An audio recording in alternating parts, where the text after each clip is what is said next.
समझिए all India क्या पूरी अक्रॉस द इंडिया में इसने इलाज कराया है, जिसको मैं ट्रीट कर रहा हूं अभी। इसको केयरफुली आप सुनिए, ये बहुत चैलेंजिंग पेशेंट है हम सभी के लिए। इस पेशेंट को आप समझिए कॉम्प्लिकेशन ऑफ स्क्लेरोथेरेपी, इसने लोकल में स्क्लेरोथेरेपी कराई है।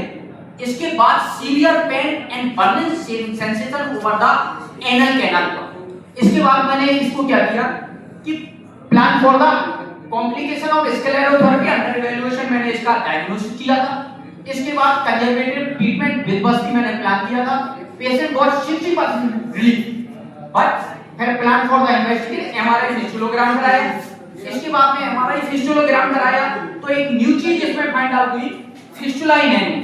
फिस्टुला इन एनो के लिए मैंने क्या किया, कन्वेंशनल सर्जरी के लिए की हमने इसमें कन्वेंशनल सर्जरी की, me and doctor KD Upadhyay sir.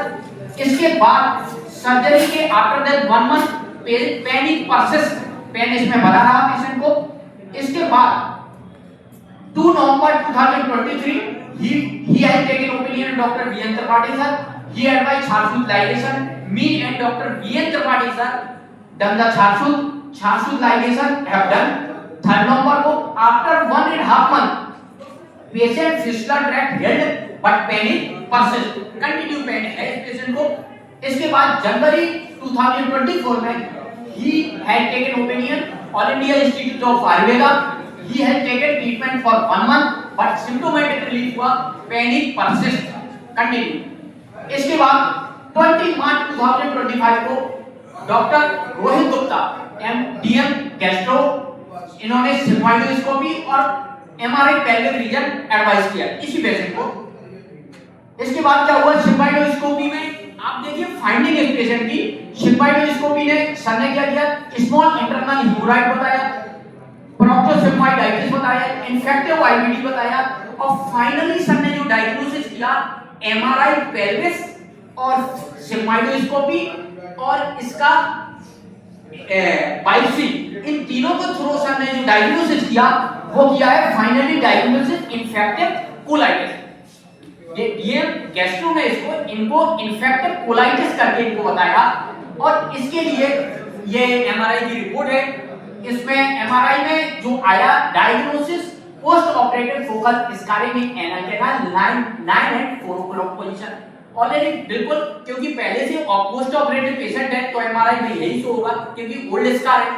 हां, अब इनने जो सिग्मोइडोस्कोपी की थी, सिग्मोइडोस्कोपी में 2 मिनट, सिग्मोइडोस्कोपी में 4 to 5 फाइंडिंग थी, तो उसके हिसाब से ना लेकर के सर ने जो फाइंडिंग ली है वो सर ने वो फाइंडिंग ली है किसके हिसाब से, बायोप्सी के हिसाब से। इसके फाइनल डायग्नोसिस ये बना, but patient colitis symptoms relief पर रेक्टल, कभी-कभी ऑन एंड ऑफ ब्लीडिंग थी, लेकिन patient panic persist.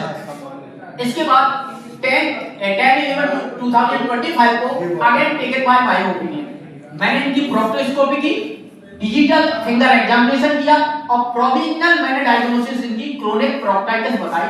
He had not taken my treatment, इन्होंने 10 नवंबर को मेरा ट्रीटमेंट नहीं लिया, लेकिन मेरे पास आए जैसे कि क्या डायग्नोसिस क्या हुआ। इसके बाद हमने क्या किया कि मेरे से जाके ये sir Gangaram hospital new Delhi में 15 नवंबर 2025 को डॉक्टर शेख मोहम्मद ताहा जो एचओडी हैं सर गंगाराम के नावाडे, उन्होंने इस पेशेंट को एडवाइस किया रेक्टल बायोप्सी।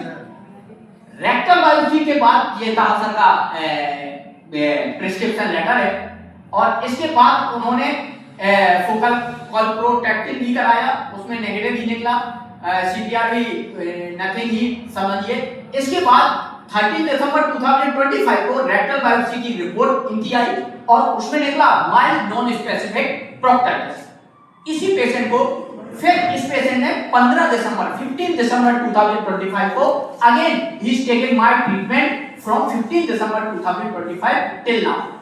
मेरे ट्रीटमेंट से इसने इसको बर्निंग सेंसेशन तो सबसाइड है, in pain comparatively previous pain से इसको कम, लेकिन इस पेशेंट को ये पेन क्यों है?